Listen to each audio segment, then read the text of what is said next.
परंपरा का ज्ञान किसके लिए ज्यादा आवश्यक है और क्यों?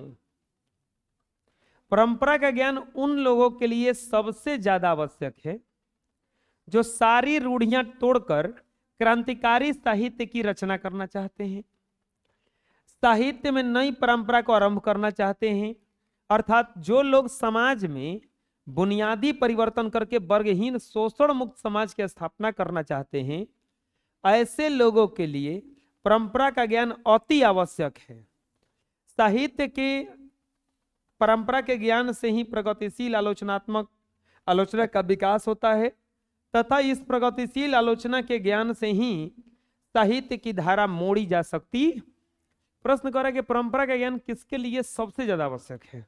तो जो नया कुछ करना चाहते हैं, जो एक सारी पिछला रूढ़ियां तोड़ करके कुछ नया स्थापना करना चाहते हैं, उसके लिए परंपरा का ज्ञान अति आवश्यक है। ये शोषण मुक्त समाज की स्थापना करना चाहते हो जो, ऐसे लोगों के लिए परंपरा का ज्ञान अति आवश्यक है, क्योंकि परंपरा के ज्ञान से ही प्रगतिशील आलोचनात्मक विकास होता है। मतलब परंपरा जानिएगा क्या कब करना है, कैसे करना है, तो उसी से थोड़ा सा आलोचना आएगा। आलोचना का मतलब होता है किसी का कमी बताना, और कमी बताएगा तो आलोचना ही लगता है। जैसे कोई मेरा आलोचना करे, इसका मतलब मेरा कमी बता रहा है, तो हम अपने में क्या कर सकते हैं, विकास कर सकते हैं, और ज्ञान से साहित्य की धारा क्या की जा सकती है, मोड़ी जा सकती है। अगला प्रश्न है कि साहित्य का कौन सा पक्ष अपेक्षाकृत स्थायी होता है? इस संबंध में लेखक यानी कि रामविलास शर्मा की क्या राय है?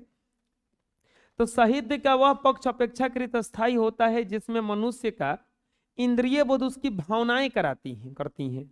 लेखक का इस संबंध में कहना है कि साहित्य मार्ग विचारधारा नहीं बल्कि मनुष्य का संपूर्ण साहित्य से संबंधित है। आर्थिक जीवन के अतिरिक्त मनुष्य एक प्राणी के रूप में जीवन बिताता है। साहित्य में कई भावनाएं प्रतिफलित होती हैं जो उसे मात्र प्राणी मात्र से जोड़ती है। साहित्य का यह पक्ष अपेक्षाकृत स्थायी होता है। वह पक्ष स्थायी होता है जिसमें इंद्रिय बोध उसकी भावनाएं करती हैं। लेखक के संबंध में मतलब अस्थाई का मतलब क्या हुआ? जैसे हम समझाए ना कि इंसान कितना भी अमीर हो चाहे गरीब हो, खाएगा रोटी ही। तो उसके बारे में अगर खाना के बारे में लिखा जाएगा तो क्या लिखा जाएगा? यही सब लिखा जाएगा। अगर ऑक्सीजन के बारे में, जीने के बारे में लिखा जाए तो जीवन कोई भी जीव है वो चार ही प्रक्रमों से जीव रहता है। जय प्रक्रम जिसमें पोषण, श्वसन, उत्सर्जन और परिवहन आता है। ये चार प्रक्रिया में से एक को रुका तो यहां से टिकट कटा। तो यह पक्ष क्या होता है? बिल्कुल बिल्कुल ही अस्थाई होता है, जिससे मनुष्य के इंद्रिय बोध उसकी कौन करती हैं? भावनाएं करती हैं। तो ये अपेक्षाकृत अस्थाई होता है, इसमें कोई बदलाव की गुंजाइश नहीं रहती है। साहित्य के निर्माण में प्रतिभा की भूमिका को स्वीकार करते हुए लेखक किन खतरों से आगाह करता है? साहित्य के निर्माण में प्रतिभाशाली व्यक्तियों की भूमिका निर्णायक होती है, किंतु इसका अर्थ यह नहीं कि ये लोग जो करते हैं वो सब अच्छा ही होता है। इनकी रचनाओं में कोई दोष नहीं होते। कला को पूर्णतः निर्दोष होना भी क्या है? एक दोष है, क्योंकि ऐसी कला निर्जीव होती है। इसीलिए प्रतिभाशाली व्यक्तियों के अद्वितीय उपलब्धियों के बाद कुछ नया और उल्लेखनीय करने की गुंजाइश बनी हुई रहती है। अतः लेखक को कहने का उद्देश्य यह है कि इन खतरों से बचने के लिए कला में भावात्मक सौंदर्य पर ध्यान रखना आवश्यक है। लेखक बस साफ साफ यही कहना चाहते हैं कि अगर कोई बिल्कुल सोचता है कि हम साहित्य को बिल्कुल दोष प्रूफ बना देंगे, कोई इसमें गलती नहीं डालेंगे, तो ये बिल्कुल संभव नहीं है। अगर ऐसा कुछ बना देते हैं आप तो फिर वो कला जो है मरा हुआ हो जाता है। तो इसमें अब कुछ बदलाव का, कुछ गलती कीजिएगा तभी तो कुछ बदलाव का चांस रहेगा। बदलाव का चांस रहेगा तो आदमी के जीने का चाह होता है कि चलिए कुछ नया करते हैं। जैसे एक आदमी था, उसको खाने का बड़ा वो शौक था उसको, तो खाना वाना बड़ी बढ़िया से खाता था। वो कोई बढ़िया पंडित जैसा था वो, और खाते बढ़िया था। खाने में कुछ नुक्स निकालते थे कि ये खाना ये खाना। तो जिसे होता क्या था ना कि उसके घर वाले खिसियाते थे कि खाने पे नुक्स काहे निकलता रहता है हमेशा। तो बात बोला कि हम जीते ही हैं खाने के लिए, मतलब खाने से हमको बड़ा प्रेम है, हम बढ़िया बढ़िया खाना खाना चाहते हैं। जिस दिन हम बोल देंगे, जिस दिन हम कुछ नहीं नुक्स निकाले इस खाना में, चाहे कुछ नहीं कहे कि थोड़ा सा अच्छा नहीं था ये, तो समझ लेना कि मेरा अंत आने वाला है। तो वही बात है, कुछ नया करने का एक चाह रहता है ना कि कुछ अच्छा करें, उसके लिए आदमी सोचता है कि नहीं ये काम करे। तो ये बोले कि बिल्कुल निर्दोष होना भी सही नहीं है, क्योंकि ऐसी कला निर्जीव हो जाती है, उसमें कोई जान नहीं रहता है। अगला है निबंध का समापन करते हुए लेखक कैसा स्वप्न देखता है और उसे साकार करने में परंपरा की क्या भूमिका हो सकती है, विचार करें।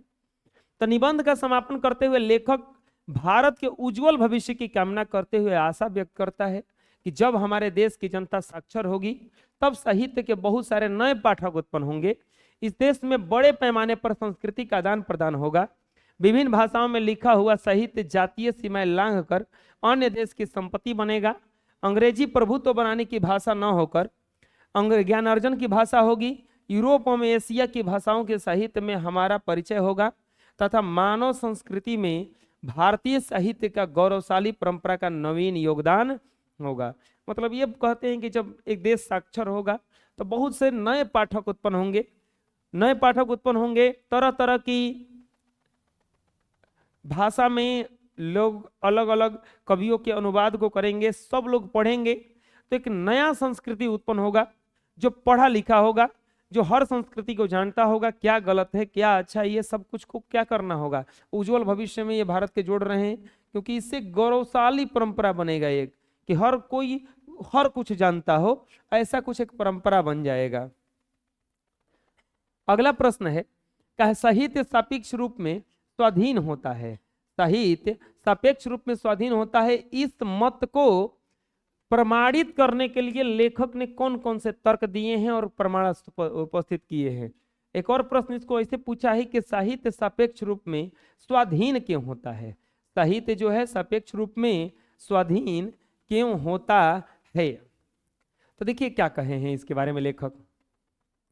साहित्य सापेक्ष रूप में स्वाधीन होता है, इस मत को प्रमाणित करने के लिए लेखक ने अमेरिका तथा एथेंस की गुलामी के विषय में अपना विचार प्रकट किया है। लेखक का कहना है कि गुलामी अमेरिका में और एथेंस दोनों में थी, लेकिन गुलामी अमेरिका और एथेंस दोनों में थी, लेकिन मानव संस्कृति को अमेरिका के मालिकों ने कुछ नहीं दिया और एथेंस की सभ्यता ने सारे यूरोप को प्रभावित किया। सामंतवाद सारे संसार में कायम था, किंतु कुछ सामंती दुनिया में महान कवियों के केंद्र भारत के और ईरान के थे।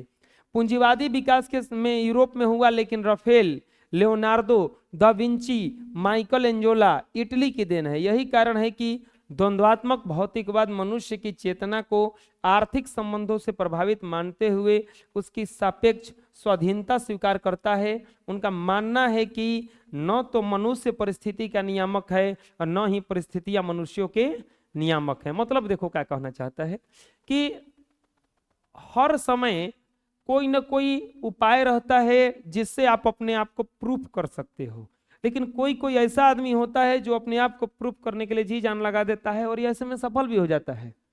अब गुलामी बोल रहे हैं कि एथेंस में भी थी और अमेरिका में भी था, लेकिन एथेंस जो है वो कुछ अलग देके चला गया, भारत जो है विश्व गुरु बन करके आ गया, तो ऐसा कुछ कर जाता है। तो ये पुराना तर्क के रूप में यही कहते हैं, जैसे आप भी पढ़ रहे हैं तो आप लोगों में भी बहुत कोई बहुत अच्छा कर जाता है, तो वो सबका सिचुएशन एक ही था, लेकिन कोई कोई अच्छा कर जाता है। इसी संबंध में ये कहे हैं कि सापेक्ष बिल्कुल स्वाधीन होता है, ये साहित्य स्वाधीन होता है, कोई भी उसमें विकास कर सकता है, कोई भी उसमें परिवर्तन ला सकता है, लेकिन जो चाहेगा वही लाएगा, नहीं तो नहीं हो पाएगा इसमें। अगला है, बहुजातीय राष्ट्र की हैसियत से कोई विदेश भारत का मुकाबला क्यों नहीं कर सकता? तो भारत राष्ट्रीयता एक जाति द्वारा दूसरी जाति पर प्रभुत्व स्थापित करके नहीं बनी है, बल्कि राष्ट्रीय मुख्य रूप से संस्कृति और इतिहास की देन है, जिसके निर्माण में कवियों का सर्वोच्च स्थान है। रामायण और महाभारत आदि इसके साहित्य के आंतरिक एकता स्थापित करते हैं। किसी भी बहुजातीय राष्ट्र के सामाजिक विकास में कवियों की ऐसी निर्णायक भूमिका नहीं रही जितनी भारत में है। इन्हीं सभी कारणों से कोई भी बहुजातीय राष्ट्र हैसियत से भारत का मुकाबला नहीं कर सकता। भारत में एक और चीज है ना, बहुजातीय राष्ट्र का मतलब होता है कि बहुत सारा जात वाला राष्ट्र, उसमें भारत का मुकाबला नहीं किया जा सकता, क्योंकि भारत बहुत सारे अलग अलग जाति से मिलकर के बना है और हर जाति का कोई ना कोई काम दे दिया गया है संस्कृति में, और उसके बिना काम नहीं होगा। जैसे शादी विवाह में देखिए, बाल कटने के लिए नाव जाति को बुलाइए, ढोलक वोलक बजाने के लिए कुछ ही दूसरी जाति को बुलाइए, इसके बाद में यहाँ पे वो और होता है ना, वो खाना बनाने के लिए कोई और आता है, इसके बाद में बहुत सारा काम होता है उसमें, जो कि अलग अलग पंडित जी आते हैं, तो सब जाति को तो कनेक्टे कर दिया वो एक तरह से, हर जाति को। तो इसी कारण से बहुजातीय हम लोगों का जो जाति बना, एक दूसरे पे प्रभुत्व कायम करके नहीं, प्रभुत्व मतलब दबा करके नहीं बना है, कवियों का बनाया हुआ है। यहाँ पे भारत में रामायण और महाभारत जैसे ग्रंथ लिखे गए, ऐसा कुछ हुआ, उसके देख करके हम लोग अपना संस्कृति बनाए हैं जो बहुत ही सुदृढ़ है। इसलिए कहा जाता है कि भारत का मुकाबला कोई भी बहुजातीय राष्ट्र की हैसियत से नहीं कर सकता है। राजनीतिक मूल्यों से साहित्य के मूल्य अधिक अस्थायी होते हैं। परंपरा के मूल्यांकन शीर्षक पाठ के अनुसार उत्तर लिखें। राजनीतिक मूल्यों से साहित्य के मूल्य अधिक अस्थायी होते हैं क्योंकि राजनीतिक मूल्य कालांतर में नष्ट हो जाते हैं, पर साहित्य के मूल्य उत्तरोत्तर में विकासोन्मुख होते हैं। रामविलास शर्मा इसकी पुष्टि में अंग्रेज कवि रेनिसन द्वारा लैटिन कवि वर्जिल पर रचित कविता का चर्चा करते हुए कहते हैं कि रोमन साम्राज्य का वैभव समाप्त हो गया, परंतु वर्जिल के काव्य सारगर का ध्वनि आज भी सुनाई देता है। मतलब क्या है देखो, राजनैतिक मूल्यों से संबंधित मतलब क्या है, कोई राजा कहीं का बन जाएगा तो उससे ज्यादा मूल्यवान होता है साहित्य। आप कुछ लिख दीजिएगा, कुछ ऐसा कर दीजिएगा, वो ज्यादा मूल्यवान होगा उससे कि आप कहीं रूल किए, राज किए। महात्मा गांधी का अभी भी लोगों सारा लेख जिंदा है, उसमें वो राज करते हैं ये लोग। वेद व्यास हो गए, कालिदास हो गए, ये सब जितने भी हैं वो राजनीतिक मूल्यों से ज्यादा राज नहीं किए हैं, लिखे हैं कुछ, इसके चलते हम लोग याद करते हैं। कबीर को याद करते हैं ना, तो इस क्यों करते हैं, क्योंकि वो कुछ लिखे हैं ऐसा, तो इससे ज्यादा होता है। क्यों? क्योंकि सब कुछ नष्ट हो जाएगा, लेकिन वो लिखा हुआ कभी खत्म नहीं हुआ। वो कहीं ना कहीं आपको किसी न किसी के दिमाग में, किसी न किसी के मन में, कहीं ना कहीं किताब के रूप में बचा हुआ रह जाएगा। राज नष्ट होता है, जैसे संविधान लिख दिया गया तो पार्टियां आती हैं, दूसरी चली जाती हैं, कभी वो पार्टी आया, कभी ये पार्टी आया, लेकिन संविधान तो कहीं नहीं गया, वो जस का तस पड़ा हुआ है। तो वही कह रहे हैं कि साहित्यिक मूल्यों से अधिक अस्थायी राजनीतिक मूल्य नहीं हो सकता। राजनीतिक मूल्य से ज्यादा अस्थायी कौन सा मूल्य होता है? साहित्यिक मूल्य होता है। और इस पाठ का अंतिम प्रश्न है कि किस तरह की समाजवाद हमारी राष्ट्रीय आवश्यकता है? इस प्रसंग में लेखक के विचारों पर प्रकाश डालें। लेखक के अनुसार पूंजीवादी व्यवस्था में शक्ति का अपव्यय होता है। देश के साधनों का सबसे बड़ा अच्छा उपयोग समाजवादी व्यवस्था में संभव है। अनेक छोटे बड़े राष्ट्र समाजवादी व्यवस्था कायम करने के बाद और पहले ही अपेक्षा काफी शक्तिशाली हो गए हैं। भारत की राष्ट्रीय क्षमता का पूर्ण विकास समाजवादी व्यवस्था में ही है, संभव है। वास्तव में समाजवाद हमारी राष्ट्र की आवश्यकता है। लेखक लास्ट में यही कहना चाहते हैं कि समाजवादी व्यवस्था रहेगा तो अच्छा रहेगा, सब कुछ सब लोग मिलजुल कर के रहें, सब कोई एक तरह से सबका ध्यान रखे, तो ये जो है एक अच्छा व्यवस्था है। मतलब हमारे लेखक के अनुसार पूंजीवादी व्यवस्था में शक्ति का अपव्यय होता है, शक्ति उसमें दबाया जाता है किसी एक दूसरे को। देश के साधनों का सबसे अच्छा उपयोग समाजवादी व्यवस्था में होता है। मतलब देश में जितने भी साधन हैं उसका ज्यादा से ज्यादा बढ़िया ढंग से उपयोग किस व्यवस्था में होता है? समाजवादी व्यवस्था में होता है। अनेक बड़े छोटे राष्ट्र समाजवादी व्यवस्था कायम करने के बाद पहले की अपेक्षा काफी शक्तिशाली हो गए हैं। अगर आप सबको मिल के लेकर चलिएगा तो बहुत ज्यादा पावर हो जाता है वहां पे। भारत की राष्ट्रीय क्षमता का पूर्ण विकास समाजवादी व्यवस्था में ही संभव है, अतः वास्तव में समाजवाद हमारी राष्ट्र की आवश्यकता है। मान लो कि बंदर भालू क्या लंका जैसे शक्तिशाली देश को हरा सकते हैं? नहीं हरा पाएंगे, लेकिन वो सब मिल गया तो हरा दिया। अब यही बंदर जब झुंड बना के आएंगे ना तो बढ़िया बढ़िया आदमी भाग जाएगा, लेकिन अकेले अकेले आएंगे तो क्या होगा? मरबो करेंगे सबको। तो वही कह रहे हैं कि हमारी ऐसी आवश्यकता है।